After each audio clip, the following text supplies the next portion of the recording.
நன்றாக பேச வேண்டும் என்று கூறுவார்கள். எதை பேச வேண்டும்? ஏன் பேச வேண்டும்? எதற்காக பேச வேண்டும் என்று சிந்திப்போம். ஒருவர் மற்றொருவரிடம் தன் வாழ்வில் நடந்த பயம் தந்த சம்பவத்தை பகிர்கின்றார்கள். தனக்கு பகிர்ந்து கொள்ள வேண்டும் என்று நினைத்தேன், அதனால் செய்தேன் என்பார்கள். அதனால் விளைவது என்ன? தான் பிறரிடம் ஒரு பயத்தை பற்றி கூறும் பொழுது பிறருக்கு அந்த பய உணர்வு மனதில் திணிக்கின்றோம். ஒருவர் மற்றொருவரை பற்றி புரளி பேசி அவளின் குழந்தை அவ்வாறு செய்துவிட்டாள் என்று கூற அதை கேட்டவருக்கு மனதில் ஒரு மூலையில் பய உணர்வு தோன்றும். இல்லையெனில் அந்த சம்பந்தப்பட்டவரை குற்ற கண்ணோட்டத்துடன் காண்பர். இதில் மற்றவர் எண்ணத்தையும் கெடுக்க நேரிடுகிறது. ஒருவர் தன் மனதில் இருக்கும் துக்கத்தை இறக்க வேண்டும் என்பதற்காக தன் உறவிடமோ நட்பிடமோ தன் துன்பத்தை பற்றி கூறுகையில் ஏனோ கூறியவருக்கு மனம் நிம்மதியாகிவிடும்.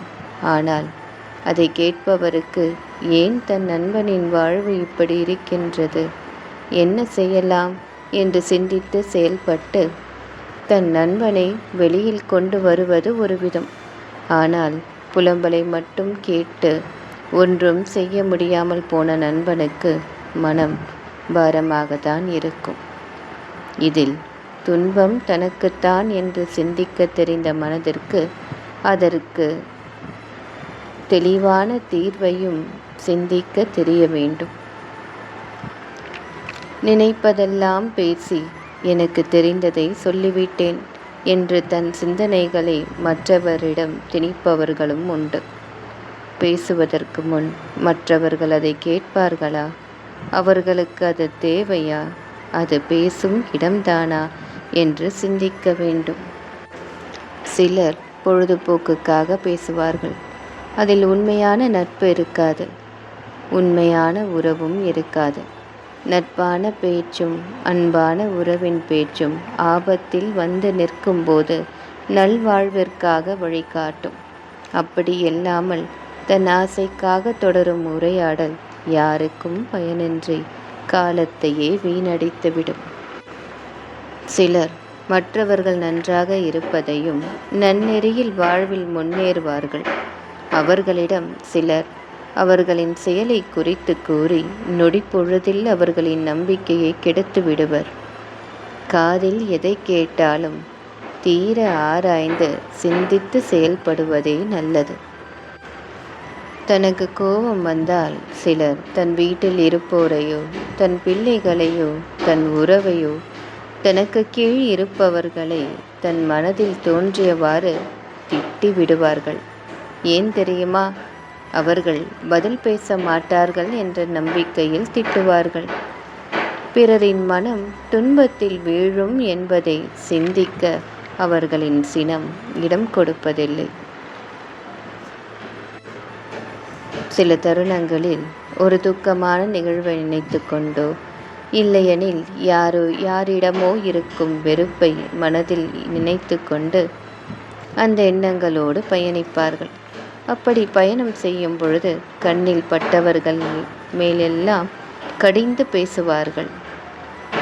இப்படி பேசுவது நியாயமா என்று கேட்டால், நான் அந்நிலையில் கோபத்தில் இருந்தேன், இல்லையெனில் அப்படி பேசக்கூடிய ஆளா நான் என்று தான் பேசியது சரியே என்று மற்றவர்களிடம் வாதாடுவார்கள்.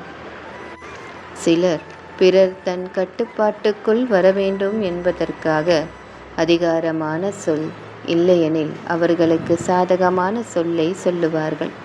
அவர்களும் அதை அறியா வண்ணம் அப்படியா என்று கதை கேட்பதைப் போன்று அவர்கள் சொல்படியே செய்ய தொடங்கிவிடுவர். பிறரிடம் நாம் பேசும் வார்த்தை நல்லதாக இருக்க வேண்டும். பிறர் நம்மிடம் பேசும் பொழுது அதை உணர்ச்சியில் இல்லாமல் சிந்தித்து செயல்பட வேண்டும். சொல் பிறரின் வாழ்வை மாற்றக்கூடியது. சொல்லால் ஏமாந்தவர்களும் பல உண்டு, சொல்லிற்காக வாழ்பவர்களும் உண்டு.